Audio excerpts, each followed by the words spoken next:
দোয়া আছে, জিকির আছে। আমাদের গ্রামে নামাজে জোরে আমিন বললে অন্যরকম মনে করেন। এক্ষেত্রে আমার করণীয় কি? আপনার করণীয় হলো সবর করা, ধৈর্য ধারণ করা, চুপ থাকা। আর কোনো করণীয় নাই। আর ঠিকঠাক মতো আমিন জোরে বলবেন, এটা চালাই যাবেন, কিন্তু কারোর কিচ্ছু বলবেন না। আপনার কাজ আপনি করবেন, ঠিক আছে? কারণ মানুষ এটাকে অস্বীকার করছে বা আপনাকে বাধা দিচ্ছে, আপনি আমিন জোরে বলবেন না, কারণ মানুষ মনে করতেছে এটা ইসলাম বিরোধী কাজ। সে সওয়াবের নিয়তে আপনাকে বাধা দিচ্ছে, আপনাকে এটা বুঝতে হবে। সে বুঝছে এই লোক কোথেকে আসে, এটা ইহুদি না খ্রিস্টান, আমিন জোরে কয় কেন? এই লোক ইসলামের ক্ষতি করতে আছে, সে সওয়াবের নিয়তে আপনার বিরোধিতা করতেছে, আর আপনি সওয়াবের নিয়তে এটা কইতে আছেন। দুইজন নিয়ত ভালো, কিন্তু একজনের তরিকা ঠিক, একজনের তরিকা ভুল। আপনার তরিকা ঠিক আছে, কারণ নবীজি প্রত্যেক নামাজেই আমিন জোরে বলতেন। এটা একদম সহিহ হাদিস, বুখারীতে এসেছে, আলবানীর সিলসিলা আহাদিসের সহিহের মধ্যে সর্বশেষ যেটা সহিহ হাদিস, সহিহ গ্রন্থ, এটা তো এসেছে। কানা রাসূলুল্লাহ সাল্লাল্লাহু আলাইহি ওয়াসাল্লাম ইযা ক্বরাআ গায়রিল মাগদুবি আলাইহিম ওয়ালাদ-দাল্লিন ক্বালা আমিন ওয়া রাফা'a বিহা সাওতা। নবীজি যখন গায়রিল মাগদুবি আলাইহিম ওয়ালাদ-দাল্লিন বলতেন, ক্বালা আমিন, নবীজি ইমাম হয়ে আমিন জোরে বলতেন, রাফা'a বিহা সাওতা, আওয়াজ বুলন্দ করতেন, আওয়াজ জোরে সোরে করতেন। এবং ইহুদিরা এটা শুনলে হিংসা করত, যে দেখো মুসলমানরা কিভাবে আমাদের বিরুদ্ধে আমিন কইতে আছে। এই আমিন জোরে বললে ইহুদির কলিজাত ঘা লাগে, কারণ আমিনের আগেই গায়রিল মাগদুবি আলাইহিম ওয়াদ-দাল্লিন আছে। দলিন হলো খ্রিস্টান না, মাগদুবি আলাইহিম হলো ইহুদিরা। আল্লাহ ইহুদির পথে চালান না আমাদেরকে, খ্রিস্টানদের পথে চালান না আমাদেরকে, এ কথা কইয়াই আমিন। দেখো দেখো মুসলমান কি কইতে আছে, মানে আমাদের বিরুদ্ধে। ইহুদি খ্রিস্টানরা আমিন জোরে বললে যার অন্তরে ঘা লাগে সে ইহুদি আর খ্রিস্টান।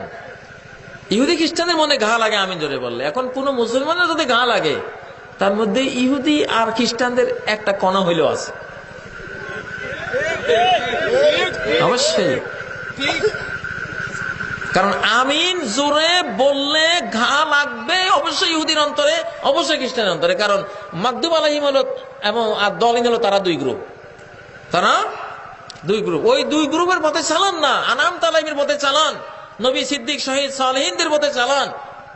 মাগদুব আলাইহিম দলিনের পথে নয়, কথা বলে আমিন বলা হচ্ছে। অর্থাৎ ঘা লাগলেই বুঝতে হবে আপনার ভিতরে জাহালাত আছে, এবং এই জাহালাতটা ইহুদি খ্রিস্টানদের ফাইন্দাহু শাবাহুম মিনাল ইহুদি ওয়া শাবাহুম মিনান নাসারা। এইজন্য আসলাফরা বলতেন, মান ফাসাদা মিন উলামাইনা ফালাহু শাবাহুম বিল ইহুদ। আমাদের আলেমদের মধ্যে যারা নষ্ট হয়ে গেছে, ওদের মধ্যে ইহুদির কিছু স্বভাব আছে। আর আমান ফাসাদা মিন উবাদিনা, আমাদের ইবাদতকারীদের মধ্যে যারা নষ্ট হয়েছে, এদের মধ্যে খ্রিস্টান সন্ন্যাসীদের কিছু স্বভাব আছে। যাই হোক, আমিন জোরে বলাই মুসলিম সংস্কৃতি। আমিন, এটা নবীজি বলতেন। বুখারীতে কিতাবুস সালাতে ইবনে জুবাইরের হাদিসটি এসেছে, আম্মানা ইবনে জুবাইর ওয়া আম্মানা মান খালফাহু হাত্তা ইন্না লিল মাসজিদি লাজ্জাতান। সাহাবী আব্দুল্লাহ ইবনে জুবাইর আমিন বলেছেন, পিছনে সব মুসল্লিরা আমিন বলেছেন, এমনকি মসজিদ কেঁপে উঠেছে আমিনের শব্দে।